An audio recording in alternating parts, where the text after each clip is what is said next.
The awakening signal. The coffee in Nora Blackwood's mug had gone cold hours ago, but she barely noticed. Her fingers danced across the holographic interface, rotating and examining the ancient symbols that had puzzled archaeologists for decades. The Meridian Research Station hummed quietly around her, most of her colleagues having gone home to their families long ago. But Nora couldn't leave, not when she was so close to a breakthrough. The hieroglyphs from the Martian ruins defied conventional translation. They seemed almost alive under her scrutiny, shifting patterns that suggested meaning just beyond comprehension. She brushed a strand of auburn hair from her face, her green eyes reflecting the blue glow of the display. At 32, she had already made groundbreaking discoveries in xenoarchaeology. But this felt different. This felt important. A sudden chime from her communication console broke her concentration. Dr. Finn Reyes's face appeared on the screen, his usually calm demeanor replaced by barely contained excitement. "Nora, you need to see this," Finn said, his Hispanic accent more pronounced in his urgency. "We're picking up something from the Andromeda sector. It's not natural." She turned from her ancient symbols to focus on her colleague. Finn worked 3 levels below her in quantum communications, monitoring deep space for signs of extraterrestrial intelligence. In the 5 years they'd worked together, she'd grown to appreciate his methodical approach and dry humor. Lately, she'd begun to notice other things too, the way his dark eyes lit up when discussing a new theory, how his presence made the long nights of research more bearable. "What kind of signal?" she asked. "That's just it. I don't think it's a signal. It's more like a pulse, rhythmic, purposeful, and Nora, it's getting stronger." Within minutes, Nora was in the quantum communications lab, watching Finn manipulate complex waveforms on his screens. The facility around them was a maze of advanced equipment, monitoring arrays that could detect whispers from across the galaxy. But tonight something was whispering back. "Look at this pattern," Finn said, stepping closer to her. She caught his scent, coffee and the faint trace of his cologne. "It repeats every 47 seconds, but each iteration is slightly different. Almost like a countdown," Nora finished, her breath catching. She studied the pattern, her mind racing. "Finn, pull up my research files." The Martian hieroglyphs, specifically sequence 7 alpha. As the ancient symbols appeared alongside the signal pattern, both scientists fell silent. The correlation was undeniable. The rhythmic pulses matched the mathematical progressions hidden within the hieroglyphs with startling precision. "This is impossible," Finn whispered, but his hand found hers as they stood transfixed by the display. His touch sent warmth through her, a comfort she desperately needed as the implications crashed over her. "The ruins on Mars aren't just ancient," Nora said slowly. "They're instructions, warnings maybe, and someone or something just activated them." Emergency alerts began cascading across their screens. Deep space monitoring stations throughout the solar system were detecting the same phenomenon. The signal was everywhere, pervading space like a cosmic heartbeat that grew stronger with each pulse. Captain James Hawk Morrison's voice crackled through the facility's intercom system. "All personnel, this is Earth Defense Command. We have a Code 7 situation. Report to emergency stations immediately." Nora felt Finn's hand tighten around hers. A Code 7 meant potential extraterrestrial contact, hostile contact. She'd studied the protocols in school, never imagining she'd experience one. "Nora," Finn said quietly, his voice filled with a tenderness she'd never heard before. The return of the ancients. 3 days after the signal ceased, they came. Nora stood in the emergency command center beneath Geneva, watching the holographic displays that showed humanity's first glimpse of their visitors. The ships were massive beyond comprehension, each one dwarfing Earth's largest cities, their dark hulls seeming to absorb light itself. They moved with impossible grace through space, arranged in perfect geometric formations that spoke of intelligence far beyond human understanding. "Preliminary scans indicate the vessels are composed of materials we can't identify," reported Commander Vera Cross, her silver hair pulled back in a severe bun that matched her no-nonsense demeanor. "Their energy signatures are off the charts. We're dealing with technology that makes our most advanced systems look like stone tools." Finn worked frantically at a nearby console, trying to establish communication protocols. Over the past 72 hours, their professional partnership had deepened into something more intimate. Stolen moments between crisis meetings, hands touching as they passed data tablets, conversations that lingered longer than necessary. The impending threat had stripped away their usual hesitations, revealing feelings that had been building for months. "Any response to our broadcast attempts?" Nora asked, moving to stand beside him. Their shoulders touched as she leaned over to examine his work. "Nothing," he replied, his frustration evident. "It's like they're not even acknowledging our existence." That was when Cale Thorne stepped out of the shadows. Nora had never seen the man before, but Commander Cross didn't seem surprised by his presence. He was tall and lean, with prematurely gray hair and eyes that seemed to hold ancient secrets. His clothes were simple, dark pants and a worn leather jacket, but he carried himself with the confidence of someone who knew exactly what was happening. "They're not ignoring you," Cale said, his voice carrying a slight accent that Nora couldn't place. "They're waiting." "Waiting for what?" Commander Cross demanded. "For us to remember our place." Before anyone could respond, every screen in the command center flickered and went dark. Then impossibly, a voice filled not just the room but every mind present. It was ancient, powerful, and carried the weight of absolute authority. "Children of Earth," the voice resonated directly in their thoughts. "Your caretakers have returned. The time of independence is over. Prepare for transition." Nora gasped, her hand instinctively reaching for Finn's. The psychic communication was unlike anything in human experience. Invasive, overwhelming, carrying with it images of vast cities beneath alien skies and humans serving beings of terrible beauty and power. "I am Zephyr Prime," the voice continued, "eldest of the architects, shaper of worlds. We left you to tend this garden while we explored the far reaches of creation. Now we return to find you have forgotten your purpose." Around the command center, personnel struggled to remain standing. The psychic pressure was immense, designed to inspire awe and submission. But Nora noticed something interesting. While many of the military officers appeared shaken, the civilian scientists seemed less affected. And Cale Thorne stood completely unmoved, his expression almost bored. "Commander," Cale said calmly, "I suggest you respond. They expect immediate surrender." "Who are you?" Vera Cross snapped, fighting the alien influence. "How do you know what they expect?" Instead of answering, Cale walked to the primary communication console. With practiced movements, he activated systems that Nora didn't even know existed, his fingers dancing across controls that seemed to respond to his touch alone. "My name is Cale Thorne," he said as he worked. "I'm the 47th generation Guardian, keeper of the Old Covenant. And I've been preparing for this day my entire life." The screens flickered back to life, but instead of showing the alien fleet, they displayed images from deep beneath the Earth's surface, vast chambers filled with technology that seemed to blend organic curves with crystalline structures, weapons that hummed with barely contained energy, ships that made humanity's finest vessels look primitive. "What is this?" Finn whispered, his scientific mind reeling at the implications. "Insurance," Cal replied. "Our ancestors weren't just slaves, Dr. Reyes. They were partners in the greatest civilization the galaxy had ever seen. And when the architects betrayed that partnership, some of us remembered. Some of us prepared." Above them, Captain Morrison's voice crackled through the communication system. "Unknown vessels are taking position over major population centers. Repeat, we have hostile positioning over New York, London, Beijing, and Mumbai. Awaiting orders." The psychic voice of Zephyr Prime returned, tinged now with impatience. "You delay the inevitable.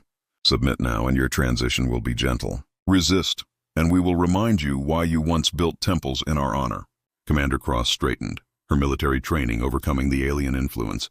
"Mr. Thorne, whatever those weapons are, can we use them?" "We can," Kyle confirmed. "But first, we need to send our own message." He gestured to Nora. "Dr. Blackwood, your research into the Martian hieroglyphs, you've been translating more than archaeological curiosities. You've been decoding the history of the human resistance. The real history." Nora felt the pieces clicking together in her mind.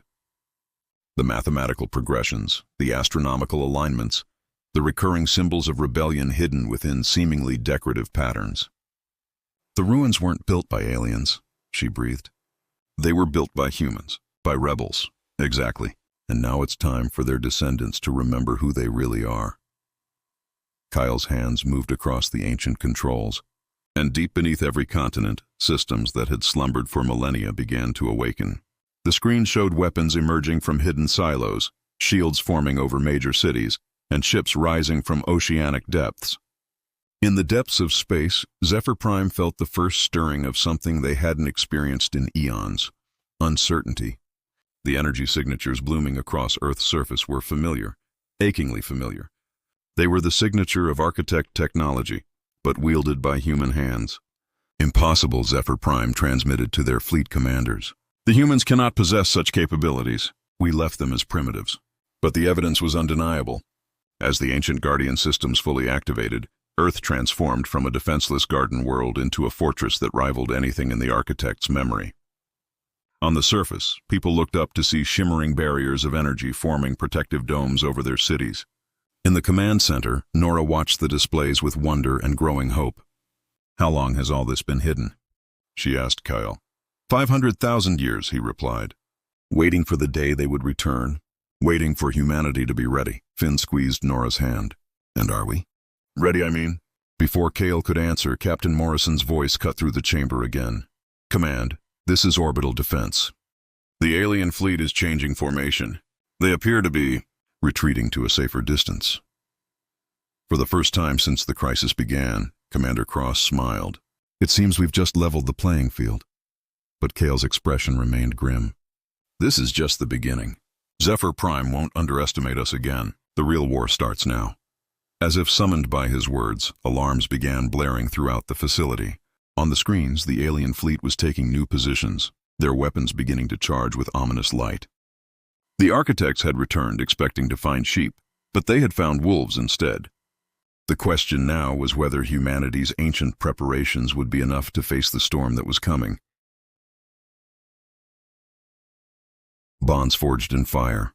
The first alien assault came at dawn. Nora felt it before she saw it, a trembling in the ancient stone of the underground facility as massive energy beams struck the surface above. She and Kale worked side by side in the Guardian chamber, their hands flying over controls that had waited centuries for this moment. The air crackled with released energy as dormant systems came fully online. "Shield generators at 60%, Kale called out, sweat beading on his forehead. "The barrier over Geneva is holding, but New York is taking heavy fire. Redirecting power from the Atlantic grid," Nora replied. Her archaeological training now replaced by instincts she didn't know she possessed. The ancient interface seemed to respond to her thoughts, hieroglyphs shifting and flowing under her touch like living things. "Kyle, how do I know how to do this?" He looked at her with understanding in his eyes. "The same way I do. The same way our ancestors did. It's in our blood, Nora. The architects didn't just enslave humanity, they created us to be their partners. The technology recognizes its makers." Above ground, Captain Morrison coordinated humanity's defense from the orbital command station. His weathered face remained calm as reports flooded in, but inside, his heart raced. Beside him, Commander Zara Voss prepared for the most dangerous mission of her career. "Vanguard Squadron is ready for launch," Zara reported, her pilot's uniform crisp despite the chaos around them. She was younger than Hawk by a decade, her short blonde hair and fierce blue eyes marking her as one of Earth's most skilled combat pilots. "New York's shield is failing. We need to take out that dreadnought before it breaks through." Hawk studied the tactical display, watching as alien ships the size of mountains poured death onto Earth's cities. The Guardian defenses were holding, but barely. "Zara, those ships have been killing for longer than our species has existed. What makes you think we can hurt them?" She gave him a confident smile that didn't quite hide her fear. "Because we're not the same humans they left behind. And because I trust you to have my back." Their eyes met across the command bridge, and in that moment, something passed between them that had nothing to do with military protocol. Hawk had commanded Zara's squadron for 3 years, watching her grow from a reckless rookie into his most dependable officer. Somewhere along the way, professional respect had deepened into something more personal, something neither had acknowledged until now. "Always," he said quietly. The moment was broken by urgent alarms. "Sir," Lieutenant Davis called out, massive energy buildup detected. "They're charging some kind of planet-killer weapon." Deep in the Guardian chamber, Nora felt the shift in the enemy's tactics. "They're getting desperate. she told Kale as ancient displays showed the alien fleet's new formation. Whatever they're charging, it's designed to crack continents. Then we show them what happens when you threaten our home, Kyle replied. He moved to a different console, this one carved with symbols that seemed to writhe in the chamber's blue light. Nora, I need you to maintain the shield grid. What I'm about to activate, it's going to require everything we have. What are you doing? Waking up the real defenses. His hands pressed against the ancient stone, and suddenly the chamber filled with blinding light. Deep beneath Earth's oceans, massive structures began to rise. Weapons platforms that had rested on the sea floor for millennia, their hulls encrusted with centuries of marine growth but their cores still burning with deadly purpose.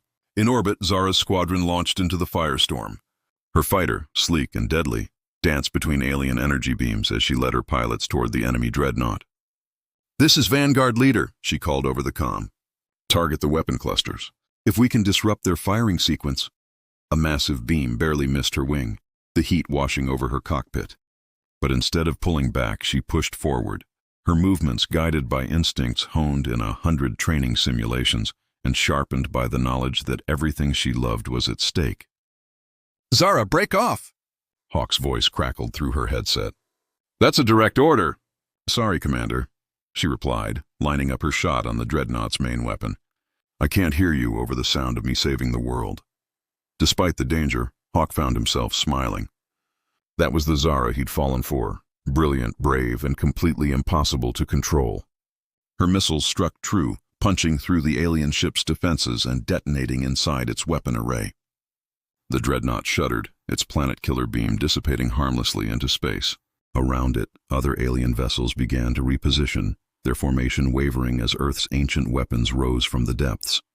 In the Guardian chamber, Nora watched the battle unfold with growing amazement. We're winning, she breathed. This battle, maybe, Kale replied. But Zephyr Prime has fleets throughout the galaxy. This is just their advance force. As if summoned by his words, the alien commander's psychic voice filled the chamber. Impressive, children. You have awakened tools we thought lost. But tools alone do not make masters. Witness the price of defiance.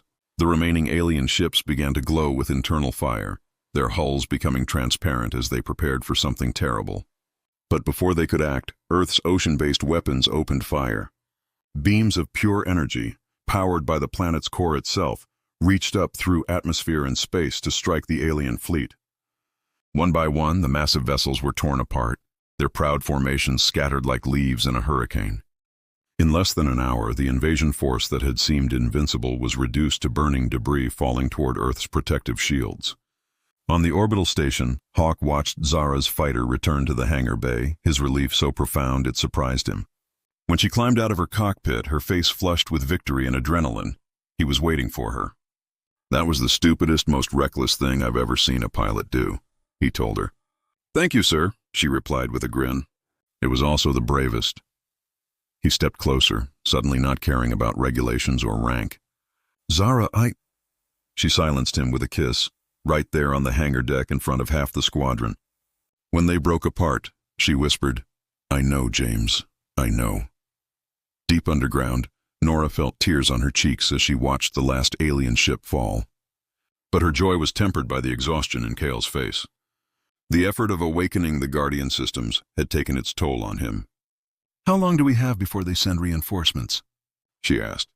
Not long enough, he replied, leaning heavily against the console. But long enough for you to learn everything you need to know. The Guardian knowledge must be passed on, Nora. The responsibility must continue. She looked at this man who had appeared in their darkest hour, who had shown humanity its true strength. Over the past few days, working side by side with him, she had felt a connection deeper than anything she'd experienced with Finn. It was as if their souls recognized each other across the centuries.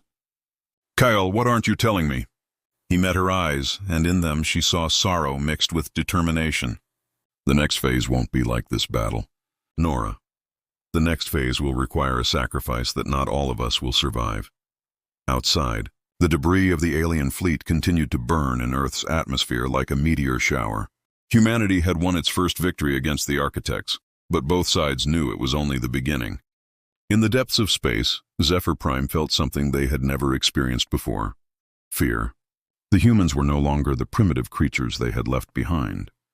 They were something new, something dangerous, something that needed to be destroyed completely before it could spread to the stars. The real war was about to begin. The price of freedom. 2 weeks after humanity's first victory, the real fleet arrived. Nora stood in the Guardian chamber, her hands trembling as she processed the sensor data. The new alien force wasn't measured in dozens of ships, it was measured in thousands. They emerged from hyperspace in perfect formation, their combined mass blotting out entire sections of stars. "My God," she whispered. Cale moved beside her, his face grave as he studied the displays. Over the past days, their working relationship had deepened into something profound. Late nights deciphering ancient texts had led to quiet conversations about hopes and fears, which had led to stolen moments of tenderness between crises. Now facing the end of everything, those feelings crystallized into something pure and desperate. "The main fleet," he said quietly. "I'd hoped we had more time." "How do we fight that?" Nora asked, gesturing at the overwhelming display of alien power. "We don't." Cale's hands moved across the ancient controls with practiced precision. "We do something else, something they won't expect." Deep in the Guardian archives, holographic records began to play, images from 500,000 years ago, showing the truth humanity had forgotten. The architects hadn't been conquerors. They had been partners, working alongside early humans to build a galactic civilization. Together, they had reached heights neither species could achieve alone. The betrayal wasn't slavery, Cale explained as the images unfolded. It was abandonment. The architects grew restless, convinced they could transcend physical existence entirely. They left humanity behind like children outgrowing toys. "But we weren't toys," Nora said, understanding dawning in her eyes. "No, we were the foundation everything else was built on, and without us, their empire began to crumble." Kyle pulled up stellar charts showing dead worlds, fallen civilizations. For 500,000 years, they've been trying to recapture what they lost. But they can't, because they threw away the one thing they needed most. Us. The human element. Creativity. Adaptation. The ability to grow beyond limitations. His hand found hers. "Nora, there's something I haven't told you. The Guardian bloodline. It's not just about operating these machines. We're the bridge between human and architect consciousness. And to activate the final defense, that bridge has to be complete. Above them, Captain Morrison coordinated Earth's desperate defense. The orbital platforms were firing continuously, but for every alien ship destroyed, 3 more took its place. Beside him, Zara prepared for what they both knew would be a suicide mission. "The antimatter torpedoes are loaded," she reported, her voice steady despite the impossible odds. "If I can get close enough to their command ship—" "No." Hawk's voice was firm. "I won't let you throw your life away. It's not throwing it away if it saves everyone else." She turned to face him, her blue eyes bright with unshed tears. "James, we both know how this ends. But maybe, if I can take out their flagship, it'll buy Earth enough time to evacuate the children." He pulled her into his arms, not caring who saw. "There has to be another way." "There is," came a voice from behind them. They turned to see Nexus 7, one of the architects who had been captured during the first battle. The alien's form was tall and elegant, its features both beautiful and terrible. "But your species must be willing to trust mine."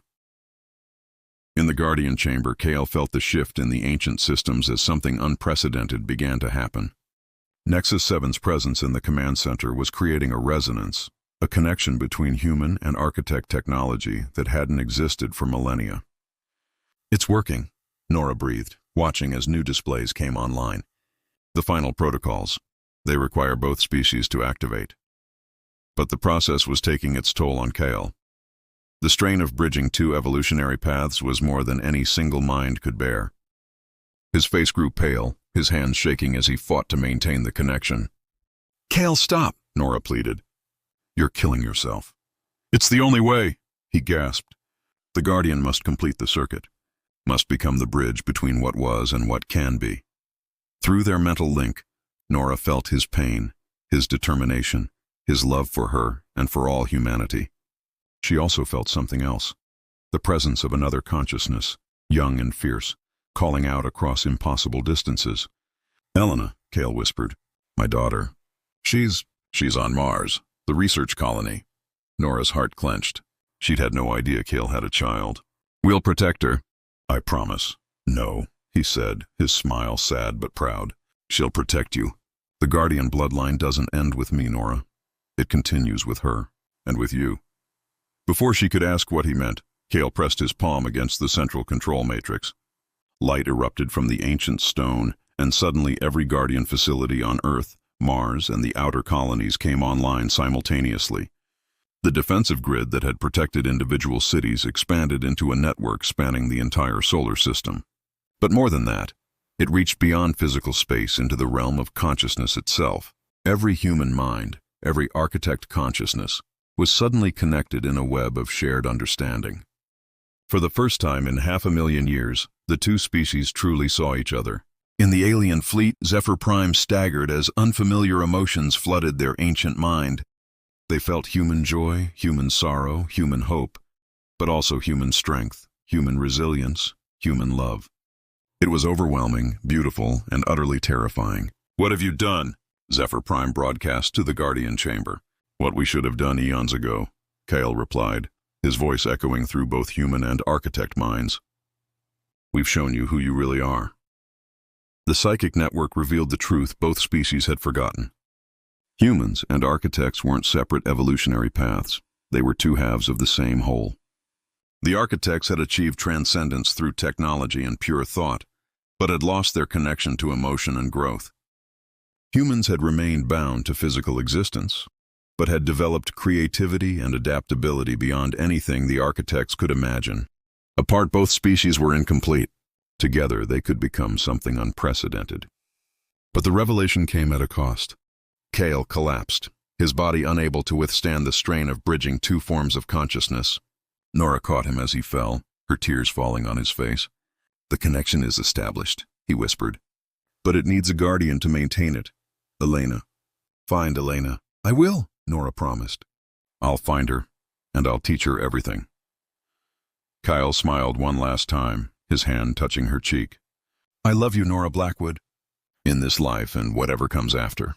Then he was gone, his consciousness merging with the Guardian network itself, becoming part of the bridge between species that would guide them into an uncertain but hopeful future. In the fleet above, half of the architect ships suddenly changed course, their commanders overwhelmed by the new understanding flooding their minds. Nexus 7 led this rebellion, broadcasting a message of unity that spread through the psychic network like wildfire. "The war is over," they declared, "not through victory or defeat, but through remembrance. We are not enemies. We never were." But Zephyr Prime, ancient and proud, refused to accept this new reality. With the ship still loyal to the old ways, they prepared for a final assault that would either reclaim their empire or destroy both species forever. As alarms blared throughout the command center, Nora felt Cale's presence one last time, a whisper in her mind. "Find our daughter. Save our future." The final battle was about to begin, and everything would depend on whether love could triumph over pride, whether unity could overcome the hatred of ages, whether the bridge Cale had died to create would be strong enough to hold. Above Earth, the remaining alien ships began their descent, their weapons charging with the fire of dying stars. But this time humanity would not face them alone. This time they had allies among their former enemies, and a guardian network that spanned the solar system. The price of freedom had been paid in sacrifice and love. Now it was time to see if that price had been enough. The New Dawn. 6 months after the final battle, Nora Blackwood stood on the observation deck of the research station orbiting Mars, watching shuttles ferry supplies to the growing settlement below. The red planet was no longer just a symbol of human expansion. It was home to Elena Thorne, the daughter Cale had died protecting. Through the reinforced windows, Nora could see the girl working in the archaeological dig sites, her movements quick and purposeful. At 17, Elena possessed her father's intensity and something more, an intuitive understanding of both human and architect technology that defied explanation. "She's remarkable," came a familiar voice behind her. Nora turned to see Captain Morrison, now Supreme Commander of the Earth Defense Force, approaching with his characteristic measured stride. Beside him walked Zara, her pilot's uniform replaced by the formal dress of the new Interspecies Council. "James, Zara?" Nora smiled, though the expression still carried shadows of loss. "How are the negotiations progressing?" "Better than anyone expected," Zara replied, moving to stand beside her friend. The relationship between her and James had deepened into a partnership that balanced military necessity with genuine affection. Their wedding, held 3 months ago aboard the orbital station, had been the first celebration of unity in humanity's new age. Nexus 7 has convinced another 12 architect factions to join the alliance. James nodded, his weathered features softened by satisfaction. The joint colonies are exceeding all projections. It turns out that when humans and architects work together willingly, they can accomplish miracles. It hadn't been easy. The final battle had raged for days, with Zephyr Prime's loyalists fighting desperately to maintain the old order. But the Guardian network, strengthened by Elena's unexpected arrival and her instinctive mastery of the ancient systems, had held firm.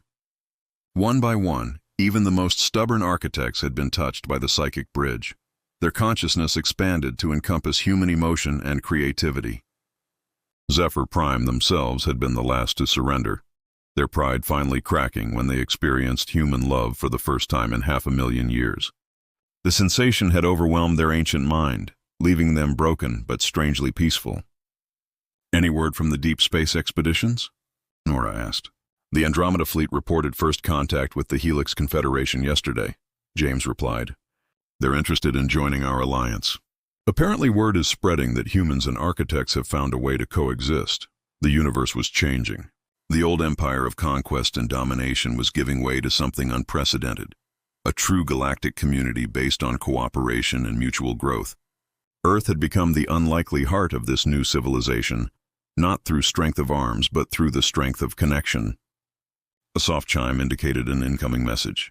Elena's face appeared on the nearby display, her features bearing a striking resemblance to her father, but with eyes that held hope instead of ancient sorrow. "Nora, you need to see this," the girl said, excitement vibrating in her voice. "We've uncovered something in the deep excavation. Something that changes everything we thought we knew about the original partnership." "What is it?" Nora asked. "Children," Elena replied simply. "Human-architect hybrid children. The original alliance wasn't just political, it was biological. Our species were meant to become one." The implications struck Nora like lightning.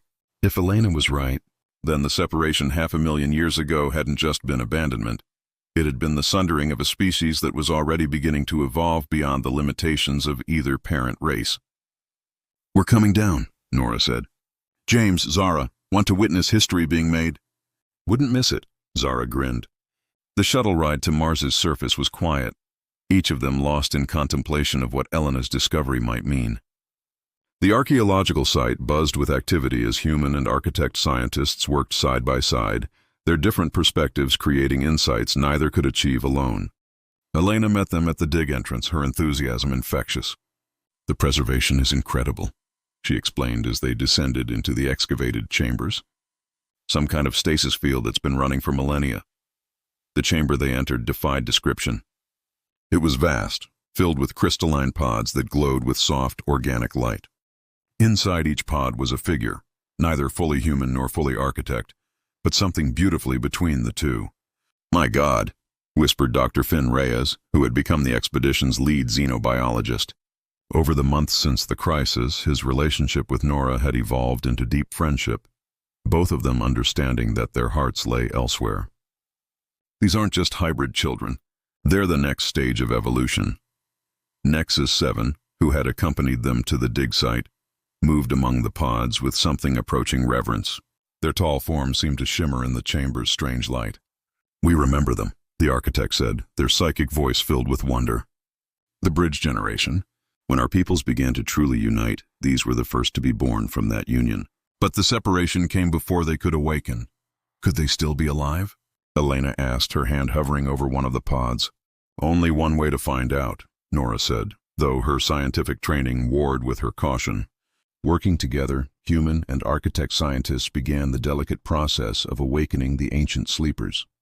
The first pod to open revealed a young woman whose features blended the best of both species. Human warmth and creativity combined with architect elegance and transcendence. Her eyes opened slowly, reflecting depths of knowledge that seemed to span centuries. When she spoke, her voice carried harmonics that touched both auditory and psychic senses. "The dream is ending," she said softly. "The bridge is complete. We can wake at last." Over the following weeks,